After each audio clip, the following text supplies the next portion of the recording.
Long ago, two woodcutters named Minakichi and Mosaku were caught in a fierce blizzard. They found a small hut and fell asleep inside. In the middle of the night, the door creaked open. A woman dressed in shimmering white robes entered, her skin as pale as the fallen snow. She leaned over the elder man, Mosaku, and blew a freezing breath onto his face. He froze instantly, his life taken by her icy touch. The woman then turned toward the young Minakichi. He trembled in terror, waiting for his end, but the spirit paused and looked at him. "I was going to kill you," she whispered, her voice like wind, "but you're young and handsome. I shall let you live on one condition. You must never tell a soul about what you saw tonight. If you mention me to anyone, I will know, and I will come back to end your life." With those words, she vanished into the storm. Minakichi fainted from fear and woke the next morning to find his companion dead and frozen. Years passed, and Minakichi kept the dark secret buried deep. He returned to his village and eventually met a beautiful woman named Yuki. Yuki was mysterious and pale, with a voice like a soft bell. They fell in love and married, living a happy life in their small mountain home. They had many children together. Everyone in the village admired Yuki, for she never seemed to age, staying as beautiful as a winter day. One night, while they sat by the fire, the light hit Yuki's face in a way that reminded Minakichi of that terrible night in the woods. Without thinking, he smiled and said, "You remind me so much of a strange woman I met years ago during a blizzard in a small hut." Yuki stopped sewing. The room grew suddenly cold. She looked at him with eyes that began to glow with a familiar, terrifying white light. Minakichi continued, "She was as white as snow and killed my friend with her breath. I have never told anyone because I was so afraid." Yuki stood up slowly, her white robes beginning to swirl around her like a vortex of frost. The fire in the hearth died out instantly.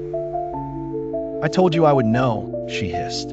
Her voice was no longer soft. It was the howling of a mountain gale that shook the very walls. "I am that woman.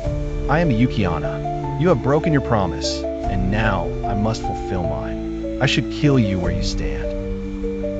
Minakichi fell to his knees, begging for mercy. He looked at his sleeping children and realized the terrible mistake he had just made. Yuki-onna looked at her children and then back at her husband.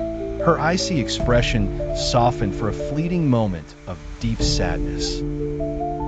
"If it were not for our children, I would freeze your heart this instant. But they need a father to care for them in this cruel world. Take care of them," she commanded.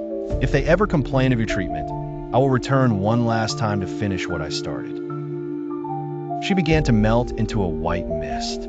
Her form became translucent, shimmering like the frost on a window pane before it disappears. Through the open door, she drifted out into the night. Minakichi watched as his wife vanished into the falling snow, never to return.